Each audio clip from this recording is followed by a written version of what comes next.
Tomar el prólogo a la segunda edición de la edición del trabajo social, donde, bueno, lo que Durkheim hace es introducir, digamos, una salida política o una propuesta política a el estado de anomia, al estado de desorganización que él encuentra la vida económica. Que para él la vida económica, ya lo dijimos en la introducción, en realidad no es solamente la vida económica, sino que en verdad se transforma en algo importante porque en las sociedades industriales, digamos, la producción, el ámbito del trabajo, de la industria, es permanente, digamos, ocupa gran parte de la vida de las personas y por eso, digamos, cobra interés la vida económica, no porque sea lo económico en sí mismo, pero él lo que va a encontrar entonces es que si la vida pasa fuertemente por ahí, hay que encontrarle un contenido moral o hay que darle un contenido moral a esa vida, ¿sí? Que está desorganizada, que por tanto padece un estado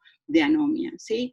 En verdad, lo que Durkheim también dice es que en general la opinión, ¿sí? En torno, en general en realidad la opinión, es una moral débil, digamos, imprecisa, dice Durkheim, que no puede construir una disciplina. Lo que necesitan las sociedades actuales o lo que necesita la sociedad actual es la construcción de una disciplina, es la construcción de una moral, pero una moral, digamos, un conjunto de reglas morales no se hace por la determinación o de un Estado o de, digamos, un grupo de personas o por quién sea más fuerte o quién ejerza el poder, sino en realidad cuando se conforme un grupo que tenga una autoridad efectiva sobre los individuos, ¿sí? Esto es lo que Durkheim plantea. Entonces, no existe, dice Durkheim, y esta es un poco la caracterización que él hace, no existe una regla o un conjunto de reglas que regule la vida económica. Y esto produce una anarquía, una anomia, y el estado de anarquía es, en definitiva, un fenómeno mórbido, dice Durkheim, ¿no? Podríamos decir nosotros un fenómeno anormal, un fenómeno patológico, que atenta, ¿sí? Que va contra el objetivo mismo de toda la sociedad. Y Durkheim ahí, bueno, plantea cuál es el objetivo de la sociedad, que es moderar o reducir la, digamos, el conflicto o la guerra de intereses que pueda haber entre los distintos individuos, ¿sí? Ese es el objetivo que tiene una sociedad. Y por eso una sociedad debe, o se constituye, digamos, en autoridad moral. El problema es que cuando la vida social, que pasa en este caso fuertemente por la vida económica, está desorganizada, entonces deja de convertirse en fuente moral y genera, digamos, este fenómeno mórbido, este fenómeno patológico, esta complicación, digamos, que Durkheim encuentra, ¿no? Entonces, esta anarquía que Durkheim caracteriza, este estado de anomia que Durkheim caracteriza, debe diferenciarse, dice él, de la libertad individual, ¿sí? No tiene nada que ver con la libertad individual, porque la libertad es, o solamente la libertad individual, solamente puede existir cuando existe esta autoridad moral que proteja esa libertad. Si no, es la ley del más fuerte, ¿sí? No es libertad, es la ley del más fuerte. Entonces, Durkheim digamos, presta mucha atención a eso, ¿no? Y dice, bueno, los desórdenes que se producen, producto muchas veces de las injusticias que se cometen en el ámbito económico, se pueden reprimir, dice Durkheim, ¿sí? Pero en verdad sería una solución solamente transitoria, porque solamente este problema de la anarquía, este problema de la desorganización, se resuelve frente al surgimiento de una autoridad moral que esté por encima de todos esos intereses o de todos esos conflictos, ¿no? Entonces, lo que Durkheim profundiza, digamos, y esto hago una pequeña nota al pie y después lo vamos a retomar al final. Este segundo prefacio, o el prefacio a la segunda edición de la División del Trabajo Social, es posterior al suicidio, Durkheim lo dice, esto al iniciar este segundo prefacio, y es contemporáneo de las lecciones que él dicta sobre el Estado, que luego se publican como lecciones de sociología. Y vamos a ver que las conclusiones son muy similares, si bien para nosotros ahora no es obligatorio lecciones de sociología, que de la cuarta a la novena es donde él trabaja la cuestión del Estado.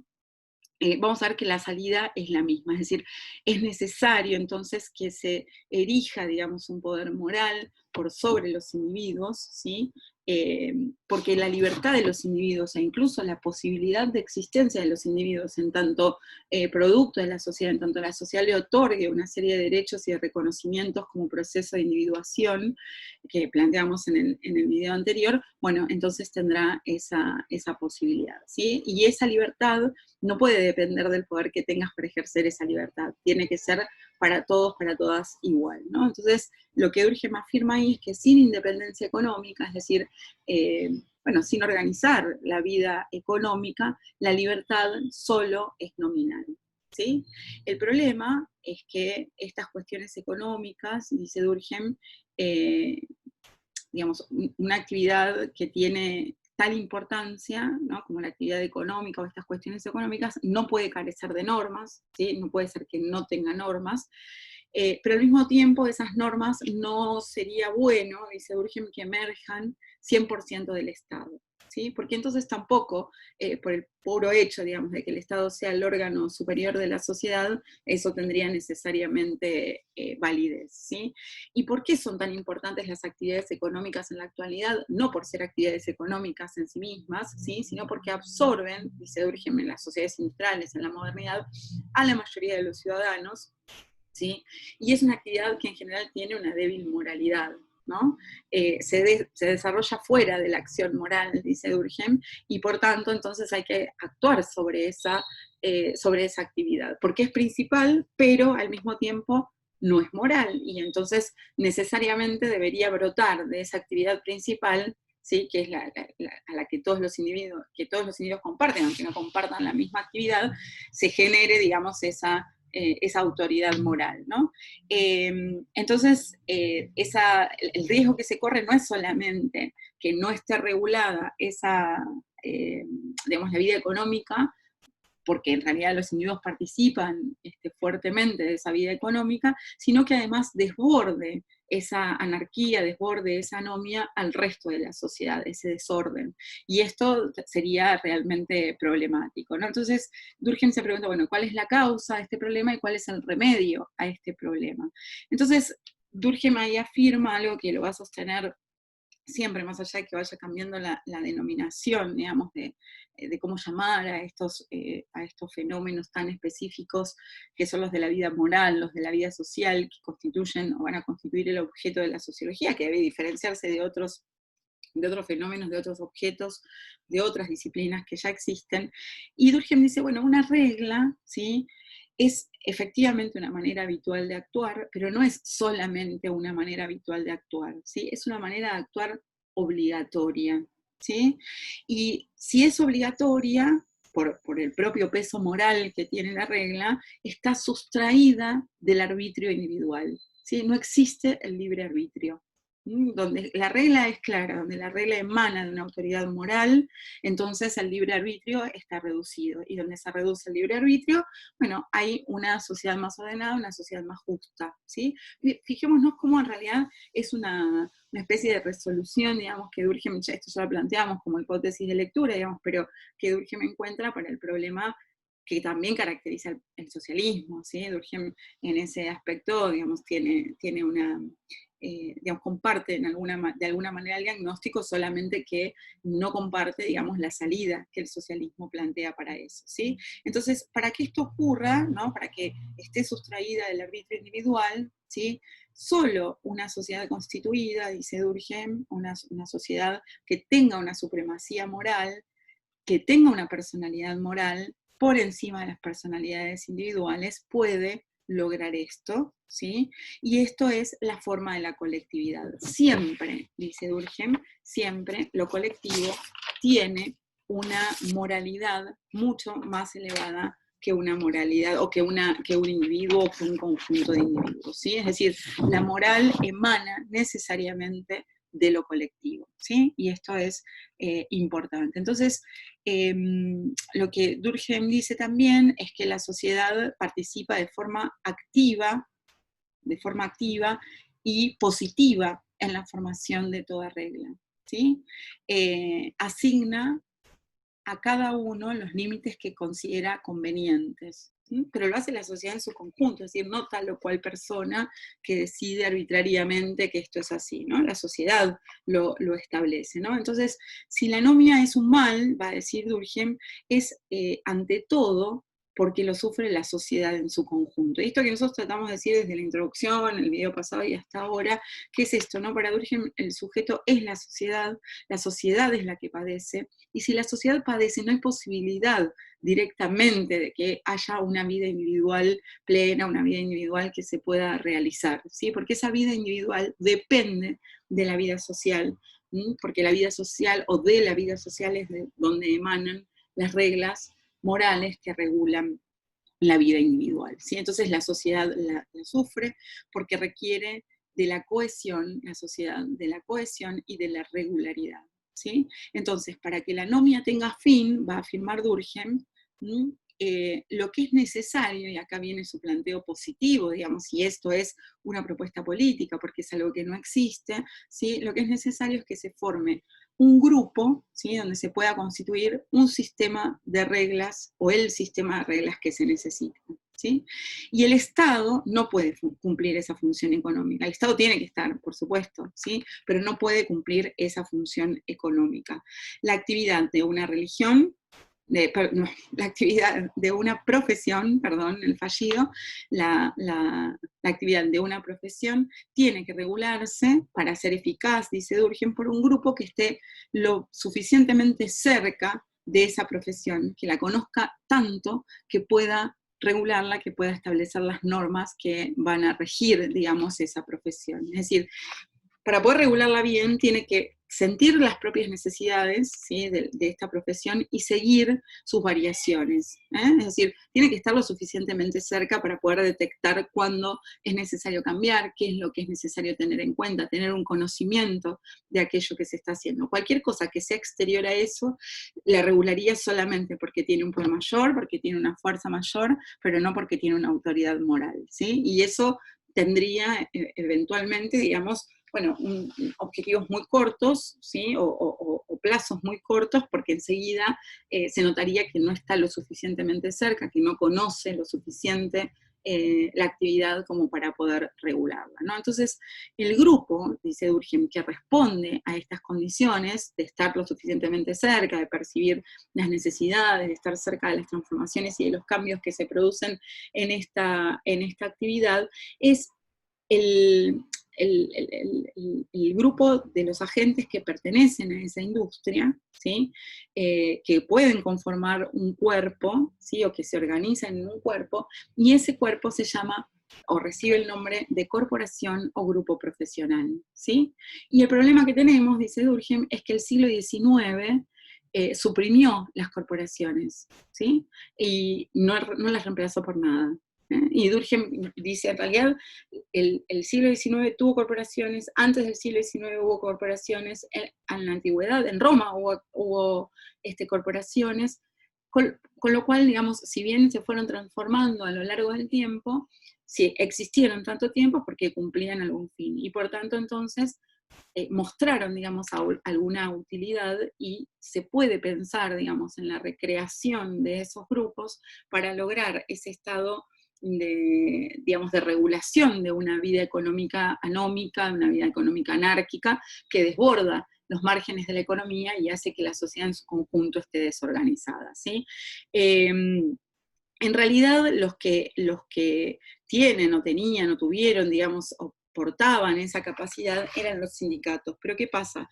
Los sindicatos, cuando digamos, no están organizados en federaciones, cuando no están organizados más allá del plano local, se constituyen en grupos privados, ¿sí? Y si son grupos privados, termina siendo una relación de fuerzas, ¿sí? Entre débiles y fuertes, digamos así, y entonces esto, bueno, no tiene regulación y no cumple, digamos, con el papel al que están llamados a cumplir, ¿sí? Entonces, lo que Durkheim dice es, la corporación debe volver a ser un grupo definido, ¿sí?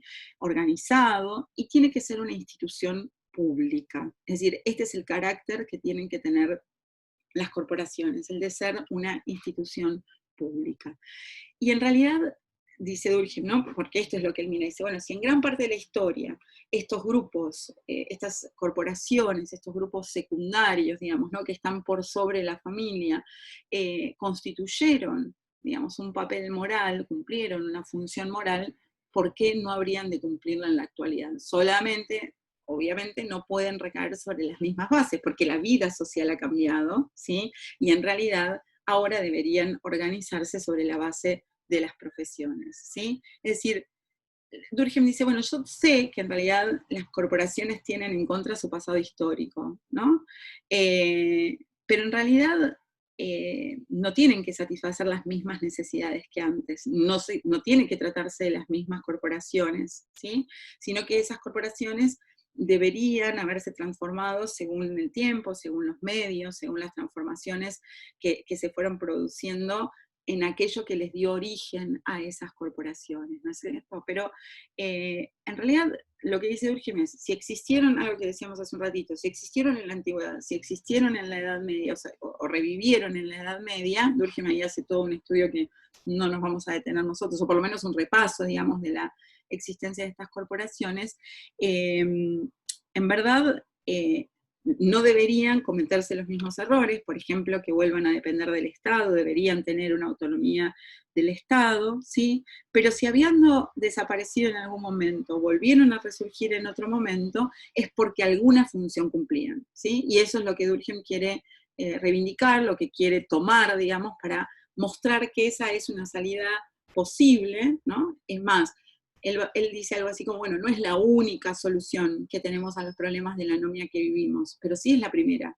Es el primer paso que tenemos que dar para poder resolver los otros, ¿no? Entonces, Durkheim dice algo así como, bueno, una organización o una institución tan persistente no podía depender de una particularidad contingente y accidental, ¿sí? Si no, no hubiera durado tanto en el tiempo, ¿sí? Si desde los inicios fueron necesarias, es porque responden a necesidades y demandas profundas, ¿sí? Desde los inicios de la historia, ¿no? Dice Durkheim. Entonces, Durkheim, ¿qué dice? Bueno, si fueron necesarias antes, bueno, pueden ser necesarias ahora, ¿sí? Y Durkheim dice que él juzga, ¿no? Que son indispensables estas organizaciones, estas corporaciones, no por los servicios económicos que podría prestar, que los podría prestar, ¿sí? No por los servicios económicos, sino por la influencia moral que podrían tener, ¿sí? Es decir, es tener ese poder por sobre los individuos con el que los individuos se sientan comprometidos y cumplan obligatoriamente,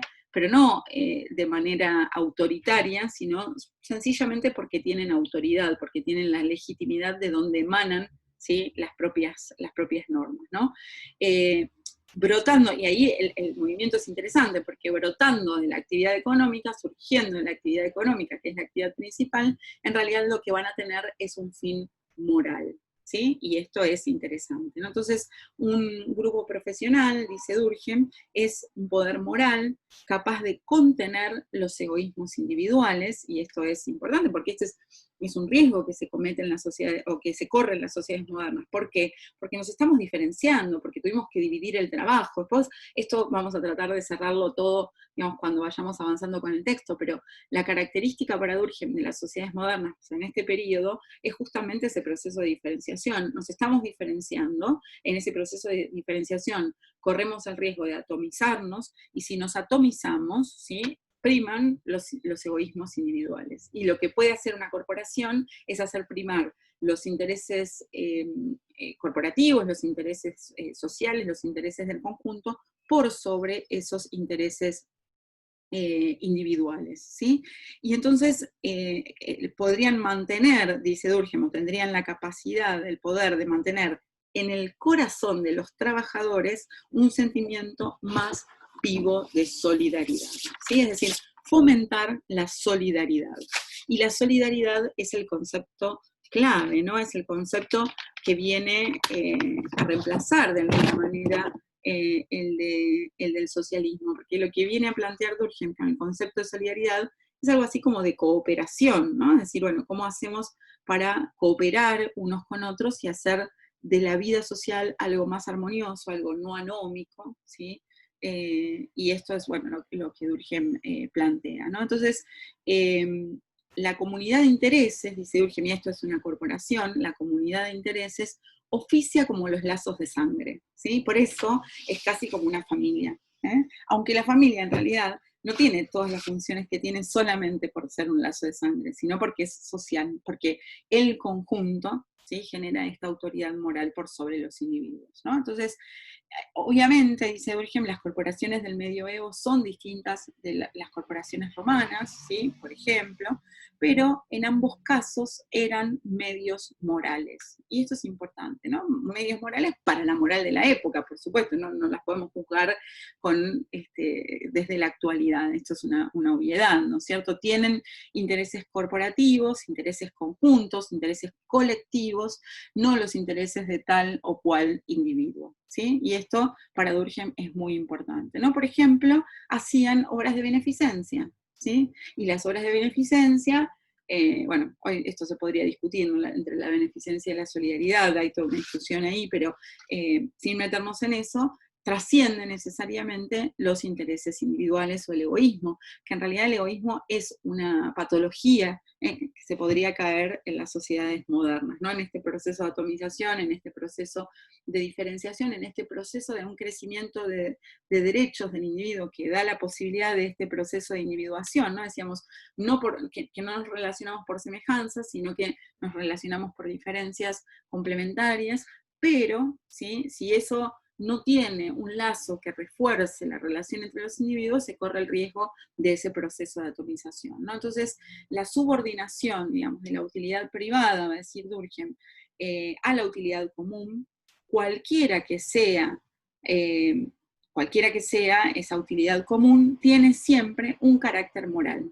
¿sí? Siempre, o sea, la subordinación de la utilidad privada a la utilidad común siempre tiene un carácter moral e implica necesariamente algún espíritu de sacrificio y de abnegación, ¿sí? Y esto es importante desde el punto de vista de Durkheim, ¿por qué? Porque pone primero a la sociedad antes que el individuo, ¿sí? Esto para Durkheim es una salida política interesante, digamos, es decir, bueno, que la sociedad esté primero, digamos, que la sociedad sea el sujeto y en todo caso los individuos cooperamos para que esa sociedad sea el sujeto, ¿no? El tema es que si estas corporaciones no saben, no pueden cambiar a tiempo o se desarrollan en un sentido unilateral, que no es el que, digamos, el mejor, digamos, para llegar a los resultados que se proponen, bueno, por supuesto, se convierten en inútiles, ¿sí?, o en innecesarias, pero que eso haya pasado por algún error histórico no las convierte en inútiles para siempre, ¿no? Él, ¿qué hace Durkheim? Hace toda una justificación para decir, bueno, tenemos que volver a intentar, digamos, porque si esto funcionó antes, es muy probable que funcione ahora, solo que tenemos que cambiar las bases de las cuales va a depender, digamos, o de las cuales va a emanar la necesidad de esa corporación. Por supuesto, ya no puede ser sobre los mismos tópicos, digamos, nosotros no es una palabra que usamos, siempre, digamos, sobre las mismas cuestiones que se organizaban antes, ¿sí? De hecho, hay muchas características de la vida social que están decayendo, por ejemplo, la religión. Entonces no puede ser la iglesia, digamos, esa organización secundaria en la cual emane la moral o la práctica de un culto religioso, ¿sí? Sino, bueno, la vida económica es la que lleva más tiempo a la vida de las personas, y entonces de ahí mismo, donde estamos siempre, digamos, donde es nuestro ámbito natural, entre muchas comillas, debería emanar esta vida moral, esta superioridad moral, ¿no? Entonces, ¿por qué entonces se da, digamos, esta supremacía de las corporaciones o podría darse esta supremacía de las corporaciones? Bueno, por lo que decíamos antes, porque hay una subordinación de los intereses particulares, ¿sí?, a un interés general, y esa subordinación de intereses particulares al interés general es la fuente misma de toda actividad moral, ¿sí? ¿No? Ahí, ya cuando eso ocurre, hay fuente de autoridad moral, y eso es lo que nosotros tenemos que perseguir. Entonces, si se forman, o sea, si logramos que se formen esas corporaciones, entonces, ¿qué tendremos? ¿No? Dice Durkheim, bueno, tendremos un cuerpo de reglas morales, sino constituidas al menos en vías de constitución, ¿sí? ¿Por qué? Y bueno, porque la sola conformación de esas corporaciones da lugar, ¿sí?, a que puedan, por lo menos la posibilidad de que surjan estas reglas morales, ¿sí? Y entonces, digamos, los resultados, dice Durkheim, se producen por sí mismos, ¿sí? Se van a producir por sí mismos porque la propia existencia va a llevar a la constitución de estas normas, ¿sí?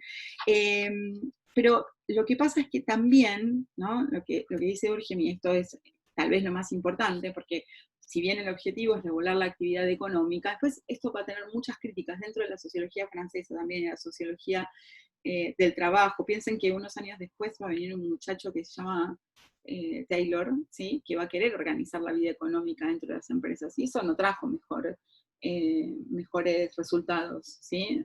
No pasó. La organización dentro del ámbito económico no trajo, si no cuestiona, vamos a decir nosotros, esto es un paréntesis absoluto, digamos, pero si no cuestiona el sistema de propiedad, el trabajo asalariado, digamos, el sistema de explotación, no va a traer los resultados que necesariamente, ¿no?, que Durkheim plantea. Bueno, esto por supuesto lo podemos seguir discutiendo, pero lo que es importante entonces es que van a regular la actividad de la que participa el individuo. Entonces bajan aplacan de alguna manera esos intereses individuales que podrían devenir intereses egoístas, ¿sí? Y entonces el individuo no solamente tiene algo superior, sino que encuentra allí, dice Durkheim, uso los términos de Durkheim, una fuente de alegría, ¿sí? ¿Por qué? Y bueno, porque la anarquía es dolorosa siempre por sí misma, desde el punto de vista de Durkheim, ¿sí?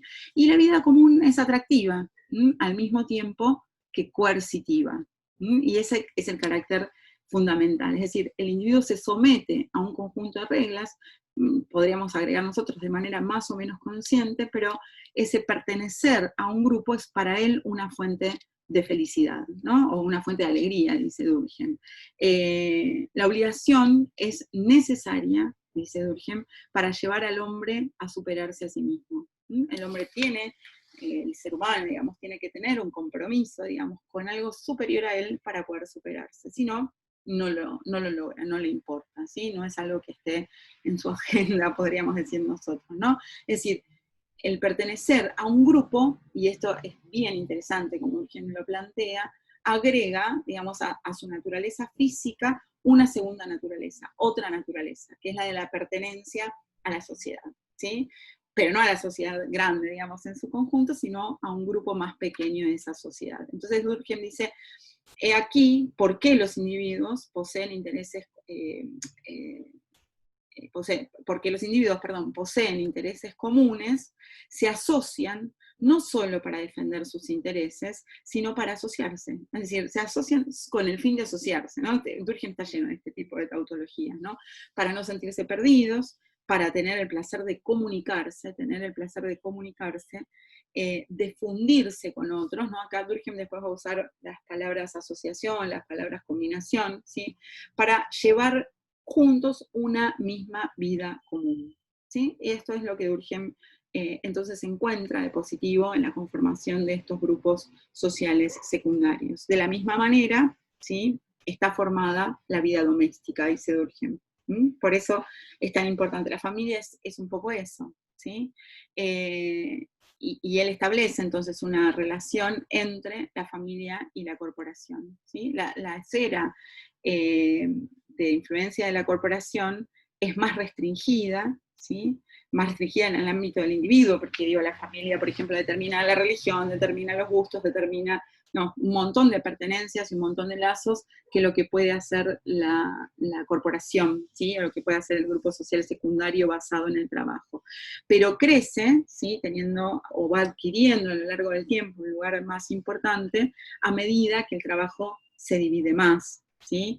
Y en realidad también lo que observa Durkheim es que esto ocurre mientras la familia declina de alguna manera, ¿no? Pierde la centralidad que tenía en otros momentos, ¿sí? Es decir, hay que salir, ¿no? En algún momento Durkheim después cuando, vamos de manera más o menos contemporánea, da unas lecciones sobre educación moral, y él dice, bueno, la escuela, ¿no? Es ese lugar que va entre, o que se interpone, digamos, entre la amorosidad, vamos a poner este término, no es parecido, no es exactamente esto, pero digamos, la amorosidad de la familia y la jungla que es la sociedad grande, ¿no? Entonces la escuela te prepara, digamos, de manera cercana a la familia, pero para actuar en esa otra sociedad. Por eso también tiene un fin moral, ¿no? La educación, y ese fin moral debe depender del Estado, tiene que ser laica, pública, etcétera, etcétera. Después,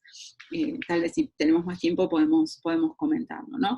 Entonces, obviamente, va a decir Durkheim, digamos, ya está planteado el programa político, si queremos decir, bueno, hay que restituir, hay que reconstruir, hay que o construir o formar, digamos, estos grupos sociales secundarios, estas corporaciones basadas en la división del trabajo, es decir, en las profesiones, en los oficios, en la actividad económica, porque la actividad económica entonces es una actividad fundamental en las sociedades modernas y no está regulada, y si no está regulada es fuente de anomia, y la fuente de anomia le hace mal a la sociedad, y es importante que se configuren grupos lo suficientemente cerca de lo que hay que regular para poder regularlo bien, porque si se hace de manera exterior, se hace mal, ¿sí? Digo, podríamos poner un montón de ejemplos de esto, ¿no? Cuando se puede diseñar, me corro un poquito del terreno específico, digamos, pero se puede diseñar la mejor política pública, pero si no conozco el territorio, esa política pública puede fracasar, ¿sí? Entonces tiene que estar cerca de aquellos que realizan, que forman parte, digamos, que están siguiendo de cerca, digamos, todas esas transformaciones. Entonces, después, estos grupos sociales secundarios, y así va a terminar este prefacio, van a tener tanta importancia política. Esto también es importante decirlo. Entonces, no pueden restituirse de todas maneras tal como existían en la antigüedad o en la Edad Media, ¿sí? Es decir, deben sufrir modificaciones, obviamente,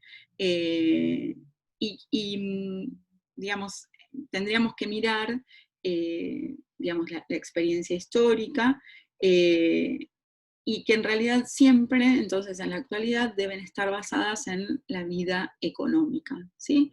Y afirma algo ahí que lo dice como al pasar, pero que también lo vamos a retomar en las reglas del método sociológico, y lo vamos a retomar, bueno, cada vez que podamos, cuál es el lugar que ocupa el sociólogo, ¿no? Porque Durkheim me está diciendo acá como sociólogo lo que a la sociedad le conviene, es decir, esto que es un planteo político en realidad. ¿Por qué yo le llamo planteo político? Porque no existe, y si no existe y hay que formarlo, hay que militar de alguna manera para que eso surja, digamos. Entonces, ahí me parece interesante esto de pensar este pensamiento, a la redundancia, político de Durkheim, y me parece interesante también pensar esto, ¿no? Que Durkheim se plantea qué hacer en términos políticos, pero ese qué hacer en términos políticos deviene de su ciencia, ¿sí? Digamos, no es algo arbitrario que a él se le ocurre, sino que dice, bueno, yo hace unos años, cuando publiqué en 1893, cuando publiqué La división del trabajo social, toda mi investigación doctoral, etcétera, me lleva a mostrar que la vida social tiene una preponderancia, la vida económica, que el trabajo se ha dividido, vamos a ver cuáles son las causas, etcétera, etcétera, pero que en realidad esto está poco regulado, padece de anomia, la anomia es mala para la sociedad, va en contra de los objetivos de la sociedad, y entonces hay que buscar una salida política. Mucho tiempo después me doy cuenta, podríamos decir que Durkheim dice, que no lo dice de esta manera, que existe una salida política a esto, que esto ya existió en la historia, y esta salida son las corporaciones, ¿sí? Me parece que es un poco la vuelta de lo que Durkheim está planteando, porque ya las corporaciones fueron planteadas en el suicidio, porque también son planteadas fuertemente en las lecciones de sociología, y en este prefacio de la segunda edición, que es contemporáneo a ese curso y a ese libro, ¿sí? Entonces, ahí el papel del sociólogo, de todas maneras, dice Durkheim, si bien está encontrando, esto es importante, una salida política, digamos, al problema de la anomia, el papel del sociólogo no es el del hombre de Estado, ¿sí? Y esto Durkheim lo va a recalcar mucho, y por eso digo, hice varias veces la afirmación Durkheim no es Comte, en el sentido en el sentido que Durkheim no cree que la ciencia pueda regir la vida económica, la vida en general, la vida social, sino que en todo caso, bueno, tiene que hacer estas propuestas, pero le corresponde, digamos, al hombre de Estado llevar adelante la política, ¿sí? En general va a decir, bueno, en general va a ser lío un sociólogo ejerciendo el papel de político, ¿sí? Entonces, la vida común, dice Durkheim, o prosigue, es independiente de toda determinación territorial. Durkheim no le da mucha importancia a esto, es decir, el territorio por sí mismo no configura ningún hecho moral, ¿sí? Sino que es el grupo que vive en el territorio el que configura hecho moral, esto también es importante decirlo, ¿sí? Y estos órganos entonces no tienen que darse por cuestiones o por características territoriales, sino que tienen y deben entrar en contacto directo con el órgano central que es el Estado, ¿sí?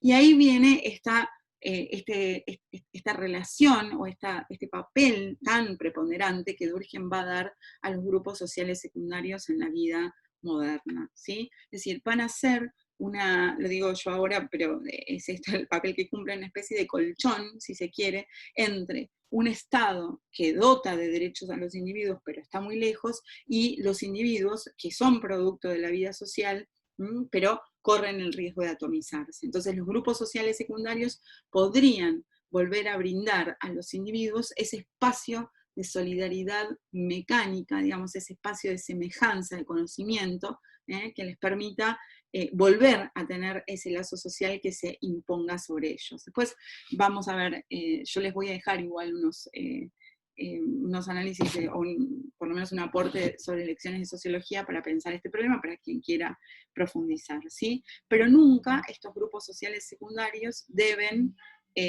someterse, digamos, al poder del Estado, no deben subordinarse al poder del Estado, tienen que mantenerse independientes. Es decir, este sistema solamente funciona si el Estado es independiente de los grupos sociales secundarios y si los grupos sociales secundarios son independientes del Estado. Es decir, tenemos como tres niveles, ¿no? Los individuos, los grupos sociales secundarios y el Estado. Si esto se mantiene independiente, si cada cual hace lo que tiene que hacer en una especie de relación de fuerzas, ¿sí? Entre ellos, bueno, entonces esto puede llegar a funcionar, ¿sí? Entonces, respecto del Estado, ¿sí?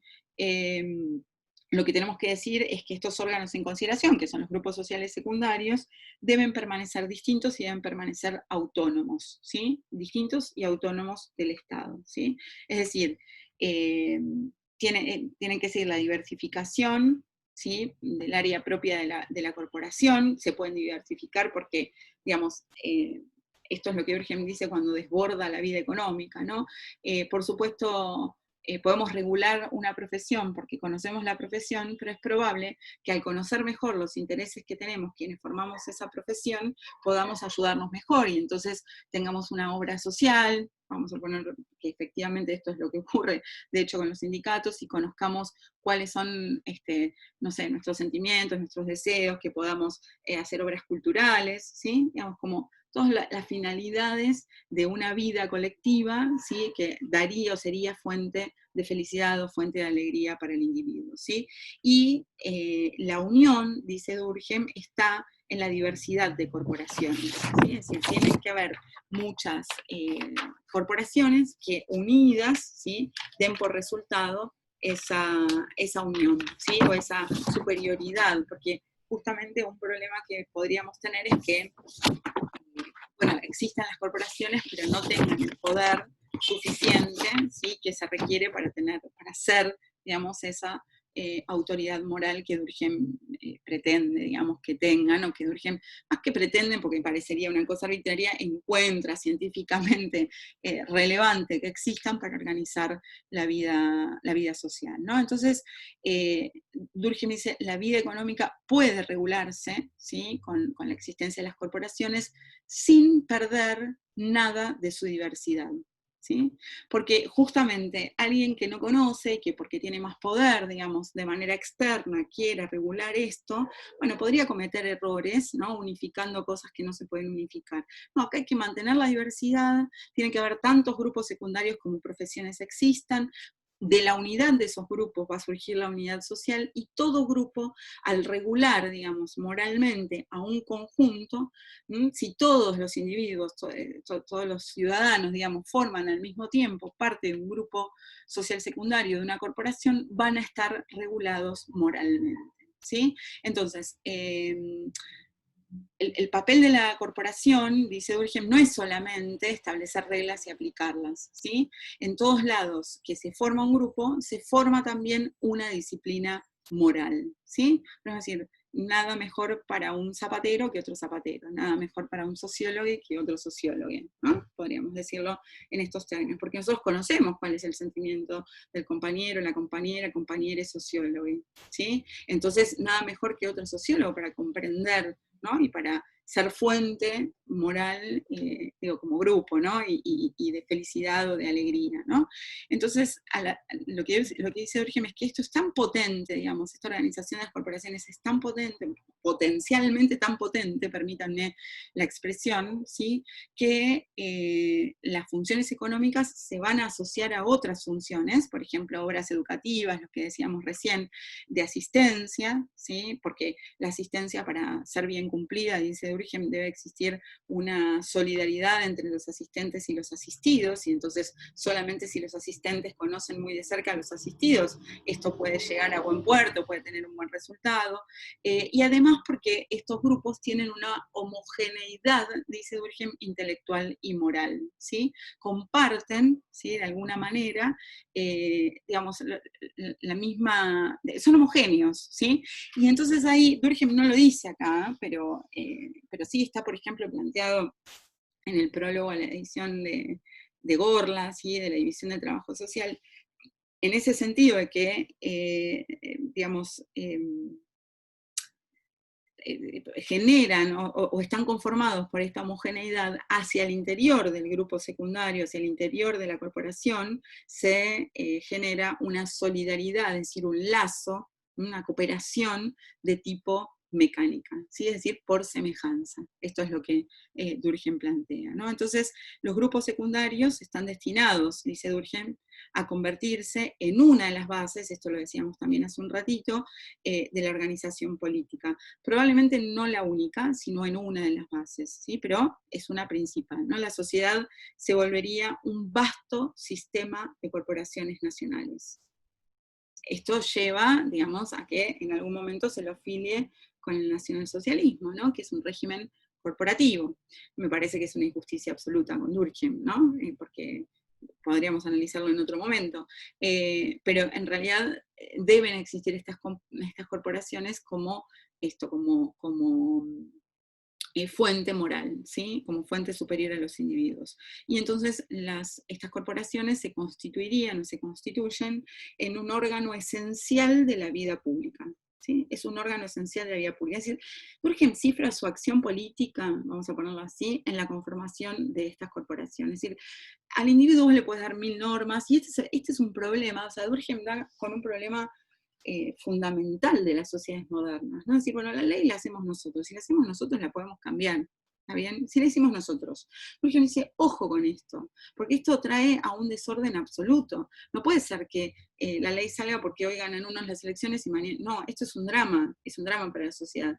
Esa ley tiene que emanar de una vida moral superior. Y esto es lo que Durkheim está planteando, ¿sí? Entonces, la actividad colectiva, dice Durkheim, es tan compleja que no puede expresarse solamente en el Estado, ¿sí? ¿No? Porque el Estado, por un lado, ¿no? Algo que ya dijimos también, está demasiado lejos de los individuos, ¿sí? Demasiado lejos de los individuos, pero al mismo tiempo digamos, mantiene con los individuos, además de estar lejos, relaciones exteriores e intermitentes, dice, porque es decir, no es una relación permanente. Entonces, bueno, esto hay que subsanarlo de alguna manera, y esa relación permanente sí puede darla el, eh, el grupo social secundario, y esto es fundamental, ¿no? Entonces, como el Estado, digamos, no puede penetrar, dice Durkheim, usa esta palabra, tan profundamente en las conciencias individuales, bueno, es necesario que estas corporaciones se desarrollen, ¿sí? Entonces, en este punto va a plantear lo mismo que en otro texto, que nosotros ahora no tenemos como obligatorio, pero yo les recomiendo leer en algún momento, por lo menos dejarlo planteado, que es Lecciones de Sociología, ¿sí?